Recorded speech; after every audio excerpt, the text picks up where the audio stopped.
This is the story of American freedom.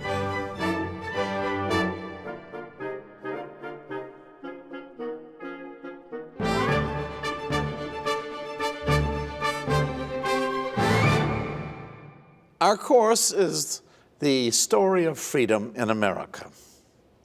As Socrates teaches us, the most important point in any discussion is to define your terms.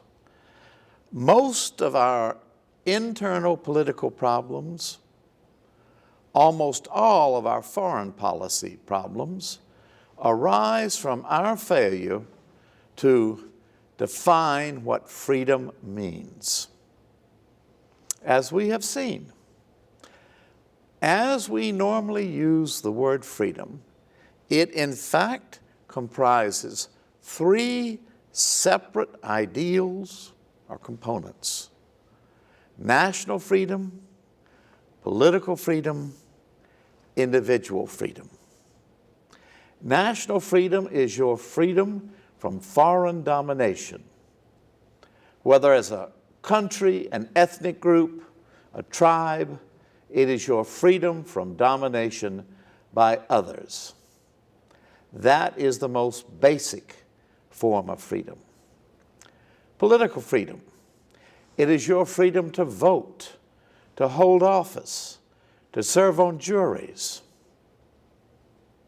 And finally, there is individual freedom. It is your freedom to live as you choose, as long as you harm no one else. It includes economic freedom, your freedom to earn your livelihood the way you wish, your freedom to retain as much of your money as you can. It includes your right to a different lifestyle, as long as you harm no one else, your right to raise your children as you see fit. These are all part of individual freedom. It must be understood that these three forms of freedom are not mutually inclusive. In other words, you can have national freedom without political freedom or individual freedom. Do you understand that? Yes or no? You can have political freedom without national freedom or even individual freedom. You can have individual freedom without national freedom and without political freedom. To give another example, China is a nation with national freedom. Iran is a nation with national freedom. But there is no political freedom, no individual freedom. Indeed, at the very core of the dangerous situation in Iran with its nuclear weapons is this issue of national freedom.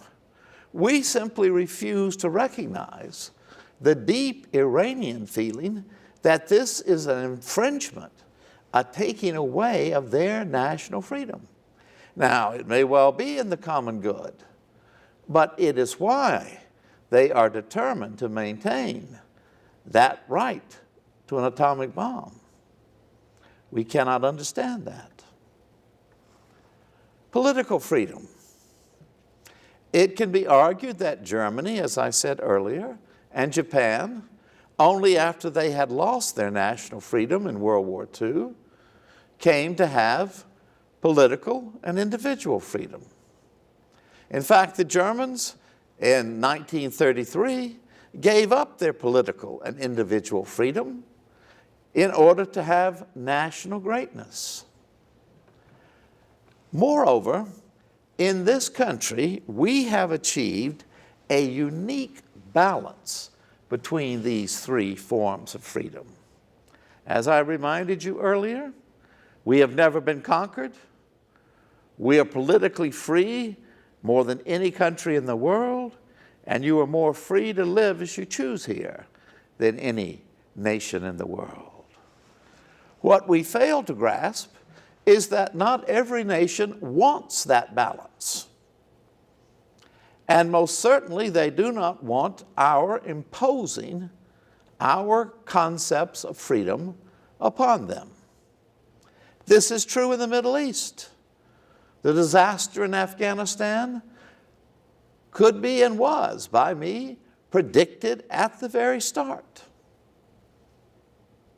So we must understand, one, what freedom is, and two, that our balance of these freedoms is unique. The charter of our national freedom is the Declaration of Independence. We are the only nation in history to establish our independence, our national freedom, upon the moral values expressed in the Declaration of Independence. The charter of our political freedom is the Constitution. Now, it must also be understood that the Constitution and the Declaration of Independence are not necessarily complementary charters. One does not necessarily follow from the other. I told you that only 6 men signed both the Declaration of Independence and the Constitution. That is not an accident. Many of those who were most avid for the Declaration of Independence and for liberty, like Patrick Henry, like Samuel Adams, were opposed to this new Constitution. Why? And here you might start to get mad with me, but I just must tell you that they represent significantly different ideals of government. Ideals of government that are still debated every day in this country and arouse the strongest possible feelings. The Revolutionary War was fought for the ideal of limited government and low taxes. All George III wanted it to be was a modern monarch. And the modern monarchs of his day, whether in Austria, even in Russia, Catherine the Great, looked upon themselves as establishing order in their country, which gave to individual citizens their due share of freedom. This could only be done by sweeping away the relics of the past. Medieval charters, medieval parliaments. The Americans wanted to cling, in the view of King George, to their old liberties.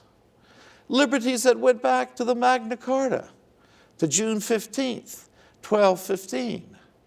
Ideas such as the king could only raise money with the consent of Parliament. These colonial legislatures were archaic, they were contradictory, they were confusing.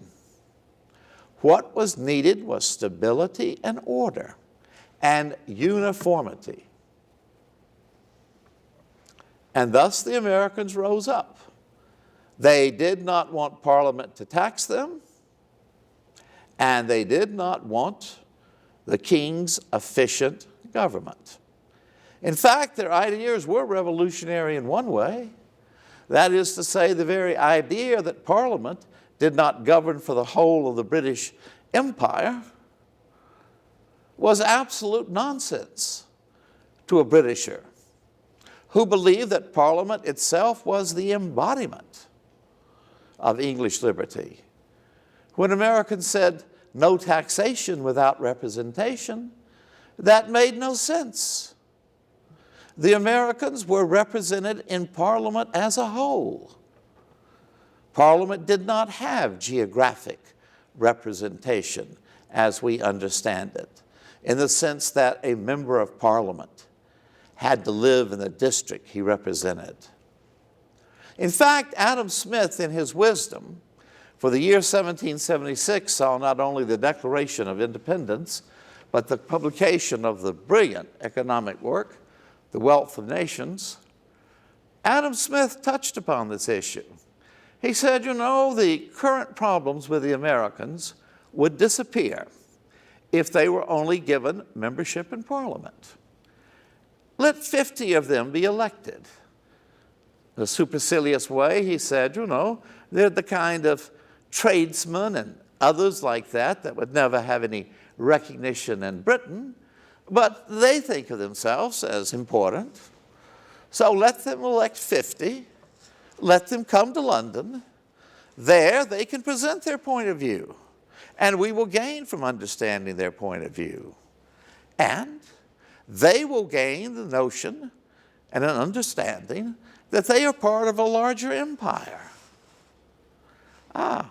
How different might history have been if that simple suggestion had been acted upon instead of trying to force big government and big taxes upon the Americans. The Constitution was a very different idea of government. From the outset of the convention in Philadelphia, guiding lights like James Madison, Alexander Hamilton, George Washington were for a strong national government, a federal government that was above the states. They were for a government with the ability to wage war, maintain a standing army, the power to tax, and the power to collect those taxes.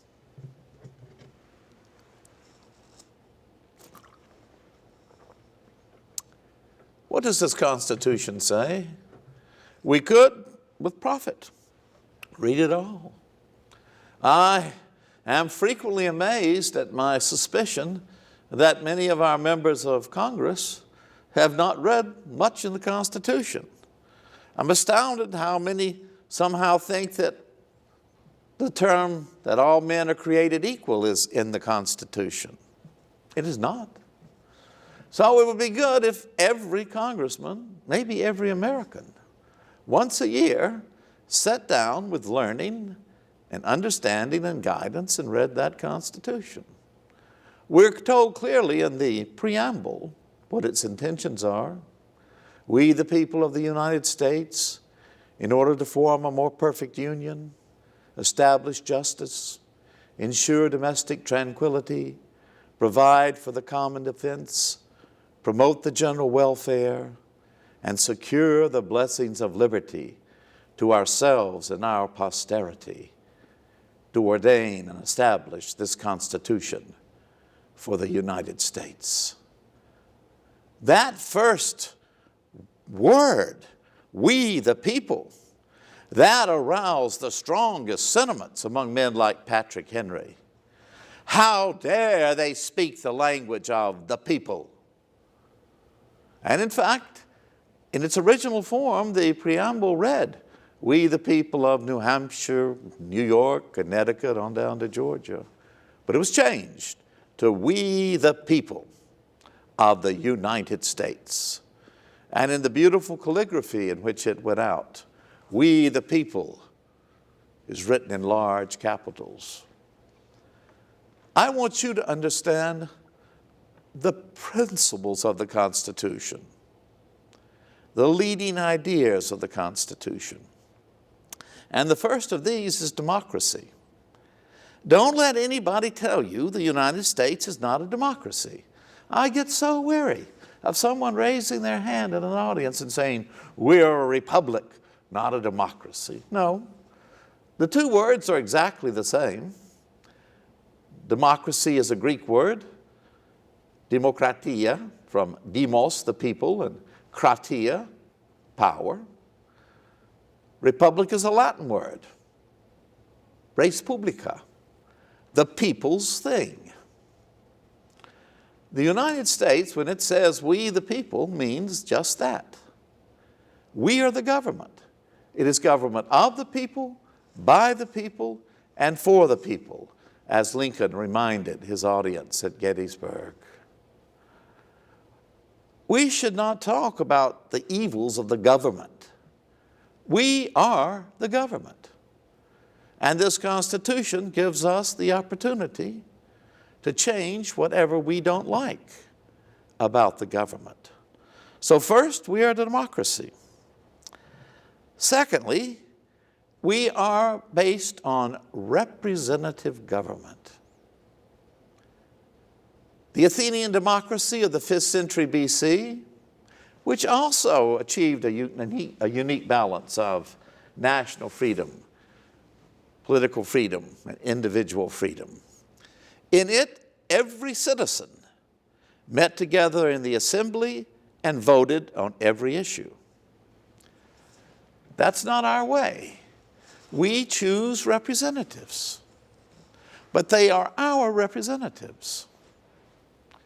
And Congress is divided into two parts. One, the Senate, 6-year terms originally appointed by the state legislatures, but the House of Representatives, every 2 years you can turn them out.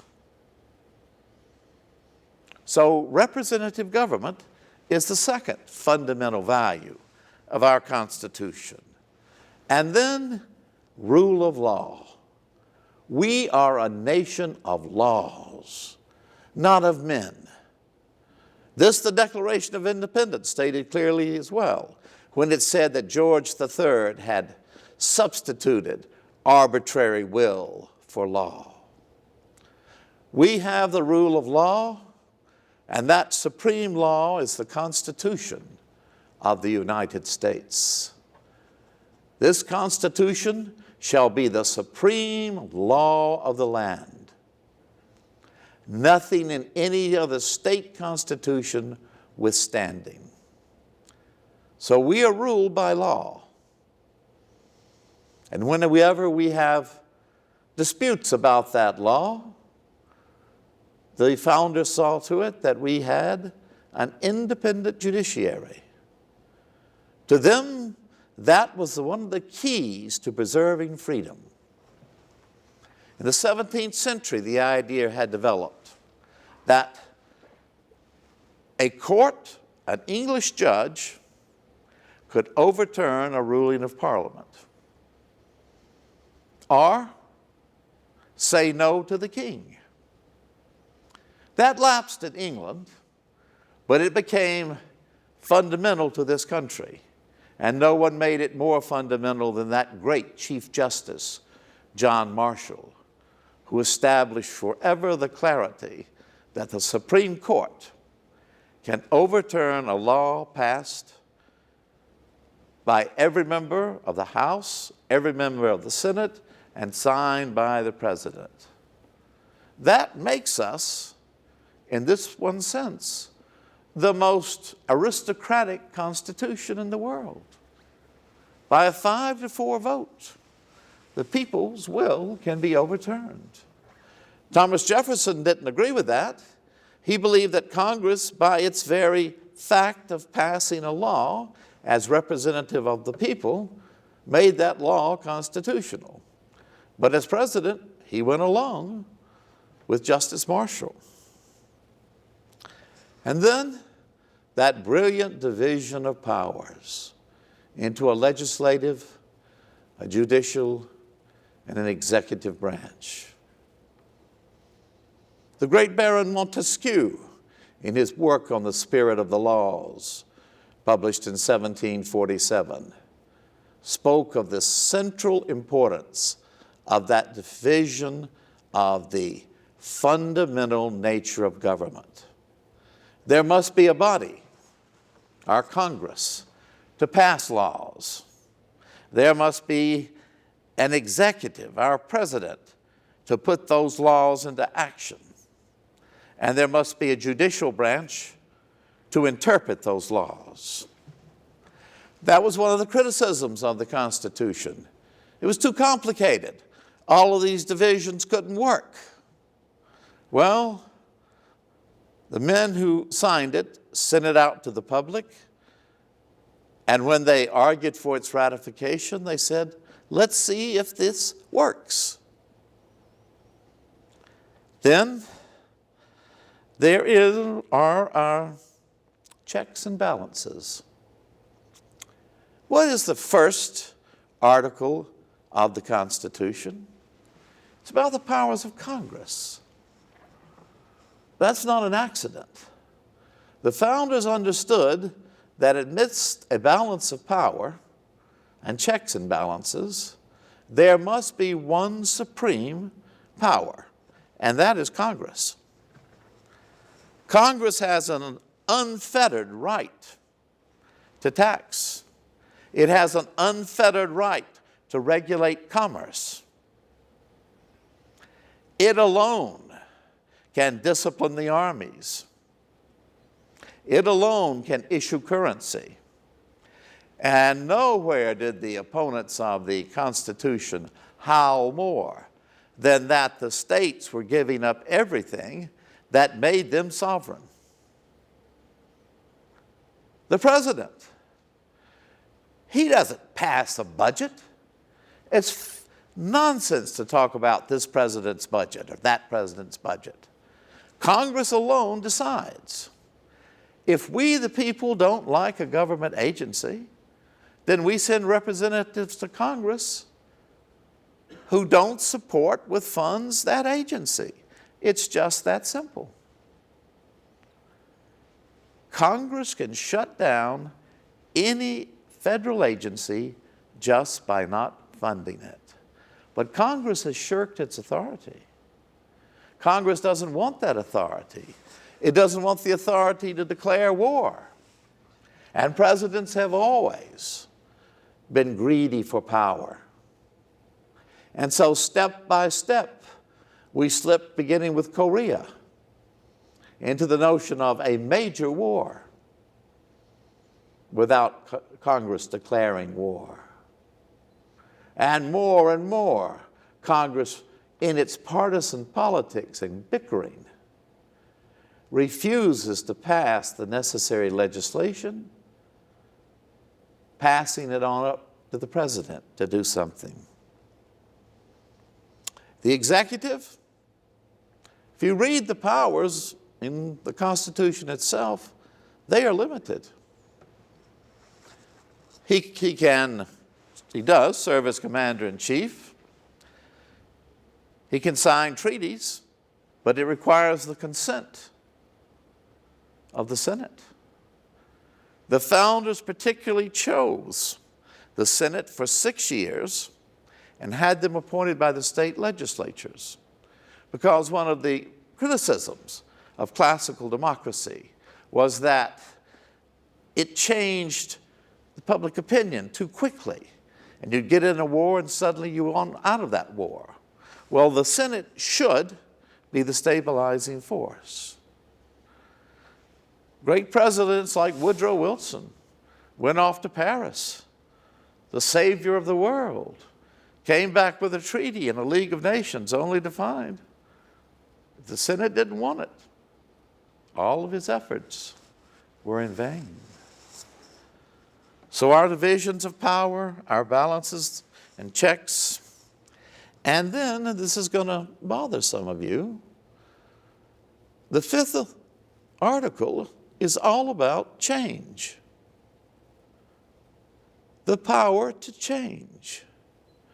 The founders were unlike any previous lawgivers.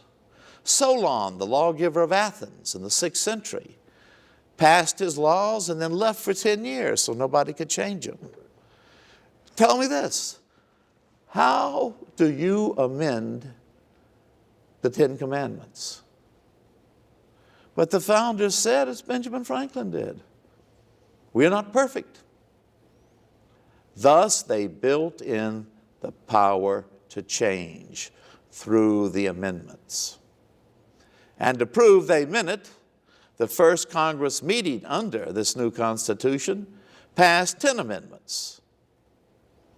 The Bill of Rights, to show that they were just as much a part of the Constitution as what had originally gone out. And then secularism.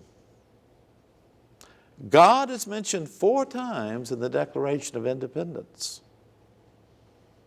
Not a single time in the Constitution. Not even the presidential oath has "so help me God." Presidents have added it, but it is not in the Constitution.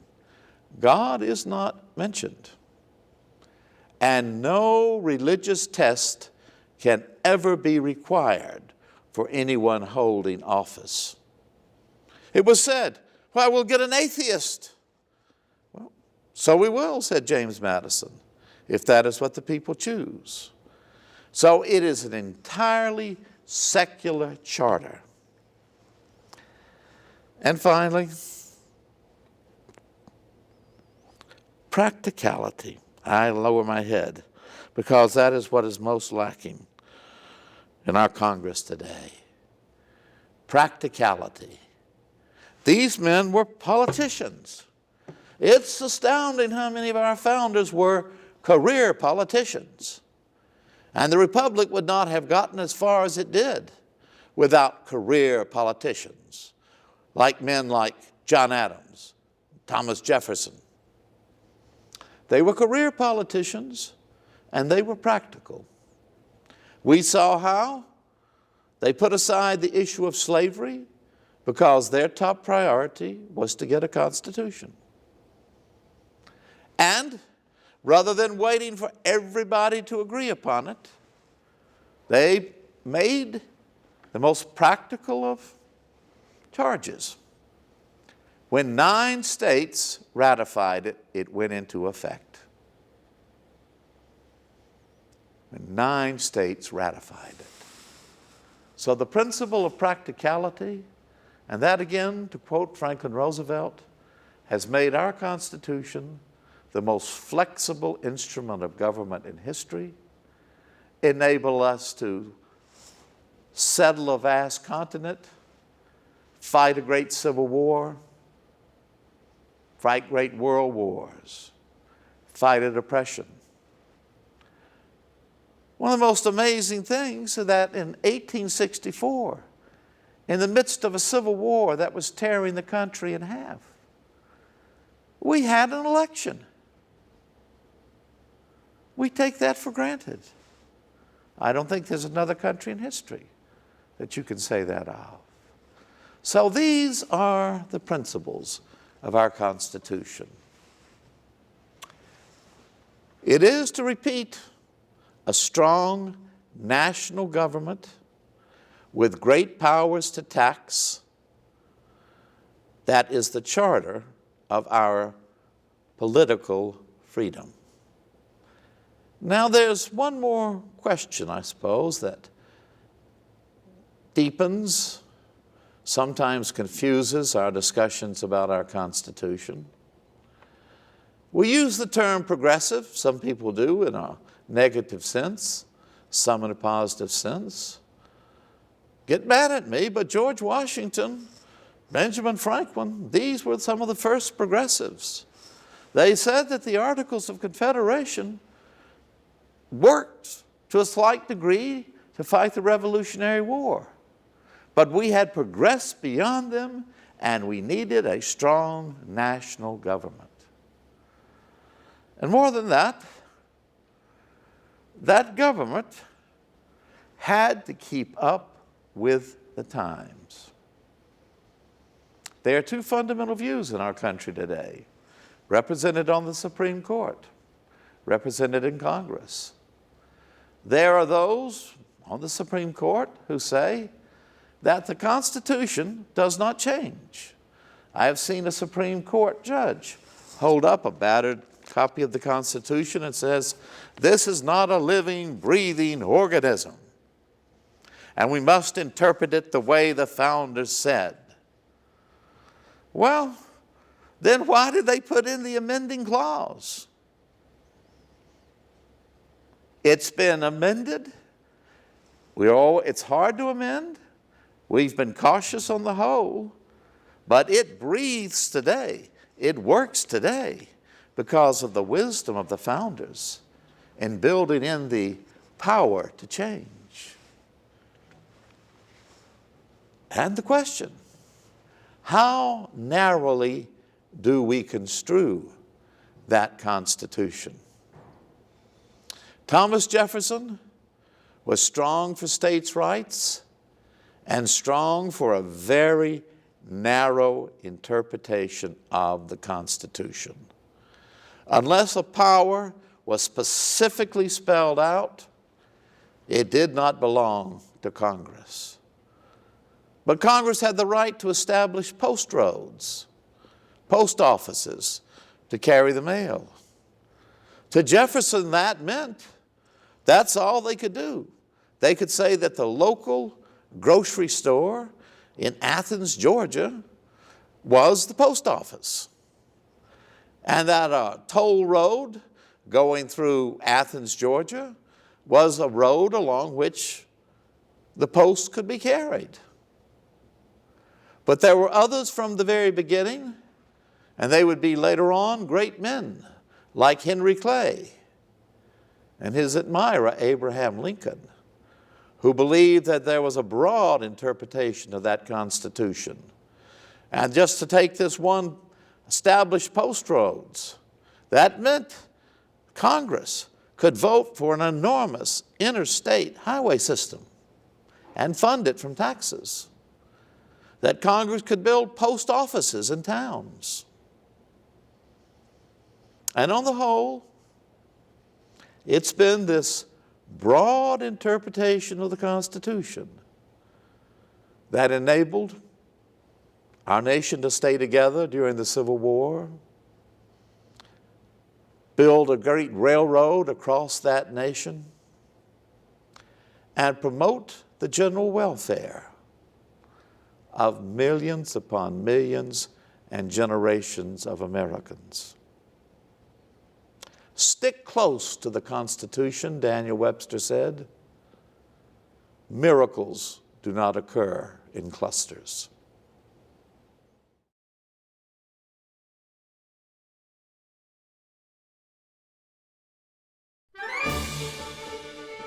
The Story of Freedom in America with Dr. J. Rufus Fears is made possible by the generous support of our freedom and heritage sponsors. The Story of Freedom in America is a program of the Institute for the American Constitutional Heritage at the University of Oklahoma, in partnership with the Alumni Association of the University of Oklahoma. For more videos and podcasts, visit freedom.ou.edu.